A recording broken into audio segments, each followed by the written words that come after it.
तो अगर तुम एक मार्वल फैन हो और ये वीडियो तुम्हारे तक पहुंच रहा है तो मैं तुमसे रिक्वेस्ट करना चाहूँगा कि इस वीडियो को पूरा देखो, क्योंकि इस वीडियो के अंदर मैं कुछ ऐसी बातें बोलूँगा जिससे तुम भी इन द एंड एग्री करोगे। शायद शुरुआत में तुम्हें ये बातें उतनी पसंद ना आए, so watch this video till the end. तो हमें ये तो पता है कि मार्वल आरडीजे को एज डॉक्टर डूम रिटर्न करवा रहा है, जिसकी एक झलक हमें फैंटास्टिक फोर मूवी में भी देखने को मिल चुकी है कि आरडीजे रिटर्न कर रहे हैं एज डिफरेंट कैरेक्टर यानी कि डॉक्टर डूम। मैं भी इस चीज को लेके बहुत ही ज्यादा खुश हूँ, बट मुझे प्रॉब्लम इस चीज से है कि मार्वल इस चीज पे कैश एंड ग्रैब करने का प्लान कर रहा है। तो जब से एवेंजर्स डूम्सडे और सीक्रेट वॉर्स का शुरुआत हुआ है तब से मार्वल सिर्फ एक ही चीज से अपने सारे कंटेंट को प्रमोट कर रहा है, और वो चीज है आरडीजे का doctor Doom and doomsday secret Wars movie. ये वाला कंटेंट देखो,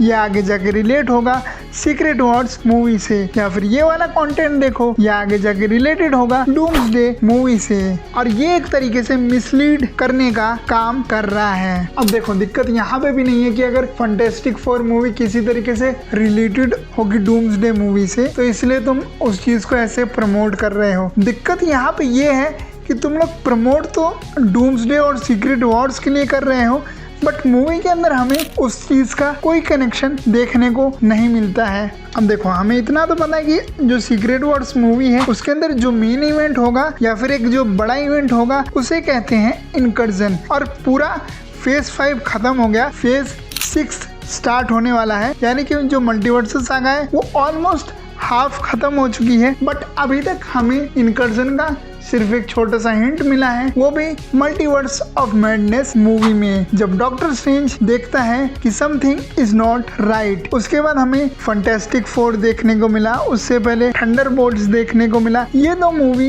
एक बिल्कुल ही सेपरेट मूवी थी जिसके अंदर कोई भी इंटरकनेक्शन नहीं था। अब देखो, यहाँ पे मैं ये भी नहीं बोल रहा हूँ कि जिस मूवी का कुछ कनेक्शन नहीं बैठ रहा है तुम फोर्सफुली उस मूवी को किसी आने वाले प्रोजेक्ट से कनेक्ट करो, यहाँ पे मैं ये चीज भी नहीं बोल रहा हूँ। But where is the ground work for your big things. देखो, कोई भी अगर बड़ा इवेंट होने वाला है तो उसके लिए तुम्हें पहले ग्राउंड तैयार करना पड़ेगा, ताकि वो एपिक चीज जो होने वाली है वो एपिक एक्चुअल में लगे। हमें ऐसा ना लगे कि कोई चीज आई और तुरंत चली गई। और इस चीज का एग्जाम्पल हमें खुद मार्वल देता है अपनी इन्फिनिटी सागा के अंदर। इन्फिनिटी वॉर और एंड गेम से पहले जितनी भी हमें स्टोरीज और मूवीज देखने को मिली वो किसी न किसी तरीके से एक दूसरे से कनेक्टेड थी।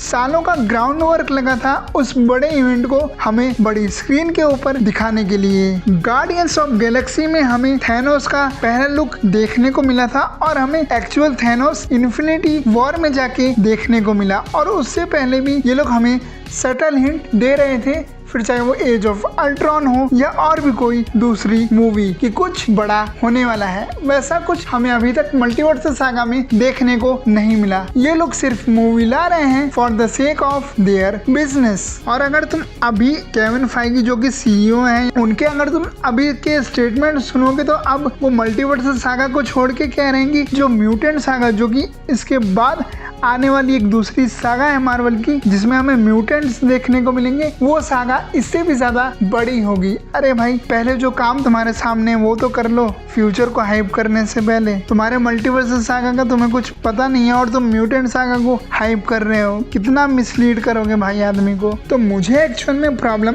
इस चीज से है कि एक तो हमें अभी तक इनकर्जन के बारे में कुछ नहीं बताया गया है इन द मूवीज, और इतनी बड़ी बड़ी जो चीजें होने वाली हैं उसके पीछे का जो हमें ग्राउंड वर्क या फिर जो एक तरीके से चीजें सेट होती हैं एक बड़ी चीज के लिए, वो वाली चीजें भी नहीं देखने को मिल रही हैं। अब ये लोग आने वाले 1.5 साल में यानी कि डूम्सडे से पहले ऐसा पता नहीं क्या कर लेंगे कि चीजें एकदम से सेट हो जाए। और आरडीजे के नाम पे तो ये लोग सिर्फ एक ही चीज कर रहे हैं, वो है कैश एंड ग्रैब। और इन्हें लग रहा है कि डॉक्टर डूम को किसी न किसी तरीके से कहीं पे भी घुसा दो और लोग इनकी मूवीज देख लेंगे, जो कि मेरे हिसाब से एक बिल्कुल ही गलत चीज है। और ये लोग अपनी ऑडियंस को फॉर ग्रांटेड ले रहे हैं, जिसके कॉन्सिक्वेंसेस इन्हें बाद में जरूर झेलने पड़ेंगे। तो यही था जो मैं इस वीडियो में तुम्हारे साथ शेयर करना चाहता था और मैं उम्मीद करता हूँ कि जो मैं कहना चाह रहा हूँ उसे तुम थोड़ा बहुत समझे होगे। बाकी इस चीज से रिलेटेड तुम अपने ओपिनियन मुझे कमेंट्स में दे सकते हो।